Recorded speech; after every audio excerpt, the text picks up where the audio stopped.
আসসালামু আলাইকুম, সবাইকে স্বাগতম ট্রান্সপোর্ট স্টোরিতে। তো আমার সামনে যে বাসগুলো দেখতে পাচ্ছেন সেগুলো হচ্ছে স্লিপার বাস এবং এই বাসগুলো হচ্ছে ঈগল পরিবহনের হিনো RM2 স্লিপার বাস।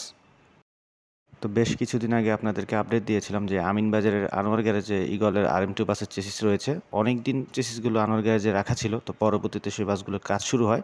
তো বাই এক্সেল সিঙ্গেল ডেকের বিজনেস ক্লাস এসি থেকে এগুলোকে স্লিপার বাসে রূপান্তর করা হয়েছে এবং টোটাল 3 ইউনিট বাস দেখতে পাচ্ছেন। এই 3 ইউনিট বাসই স্লিপার করা হয়েছে এবং বাসগুলো একই রকমের পেইন্ট দেওয়া হয়েছে।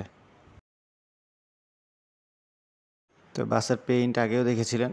তো একদম সাদামাটা পেইন্ট করা হয়েছে, পুরো বডিতে সাদা পেইন্টের করা হয়েছে এবং পিছনের দিকে ঈগলের গোল্ডেন কালারের একটি লোগো বসানো হয়েছে ঈগল পাখির, অনেকটা স্ক্যানিয়ার মতো সেভাবেই করা হয়েছে এবং 3টা বাসেই সেম ডিজাইন করা হয়েছে। তো যেহেতু হিনো RM2 বাস প্রথমত হচ্ছে রেয়ার ইঞ্জিন বাস, পিছনে ইঞ্জিন এবং এয়ার সাসপেনশন, তো স্লিপার বাস হিসেবে যথেষ্ট আরামদায়কই হবে এবং বাসগুলো যথেষ্ট পুরাতন। তবে এই বাসগুলোর কোনোটারই ইঞ্জিন চেঞ্জ করা হয়নি, হয়তো টুকটাক রিপেয়ারমেন্টের কাজ করা হয়েছে, বাট সেই হিনোর ইঞ্জিনই রয়েছে। যেহেতু আপনারা সবাই জানেন যে হিনোর ইঞ্জিন যথেষ্ট রাফটাফ একটি ইঞ্জিন, দীর্ঘদিন চালানো যায় এবং অনেকদিন বসে থাকার পর আবার এটিকে নতুন করে জীবন্ত করা যায়।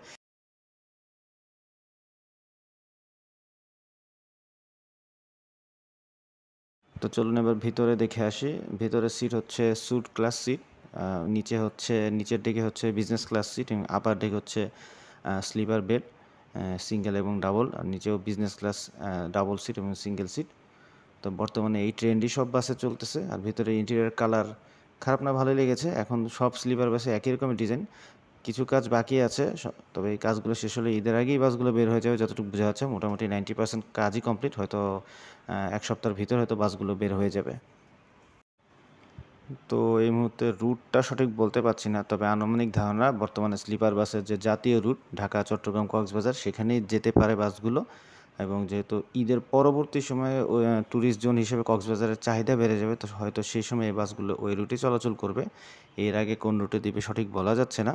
তো গাড়িগুলো বের হলে আশা করি বলতে পারবো যে কোন রুটে যাচ্ছে, তবে আনুমানিকভাবে ধরে রাখেন যে বাসগুলো কক্সবাজারের দিকে যাওয়ার সম্ভাবনা বেশি। তো এই ছিল ঈগল পরিবহনের Hino RM2 sweet class sleeper বাসের ছোটোখাটো একটি ভিডিও। আশা করি আপনাদের ভিডিওটি ভালো লেগেছে। মোটামুটি স্রোতের সাথে তাল মিলে ঈগল পরিবহনও তাদের হিনো RM2 বসে থাকা, অনেক বছর ধরে বসে থাকা হিনো RM2 বাসগুলোকে স্লিপার বাসে কনভার্ট করলো আনোয়ার গ্যারেজে। তো কাজটি যথেষ্ট ভালোই হয়েছে। তো আপনাদের কেমন লেগেছে অবশ্যই কমেন্ট বক্সে জানাবেন এবং জয়েন করবেন আমাদের ফেসবুক গ্রুপ ওয়ার্ল্ড অফ ট্রান্সপোর্টে, এবং সেই সাথে আমার চ্যানেলটি অবশ্যই সাবস্ক্রাইব করবেন।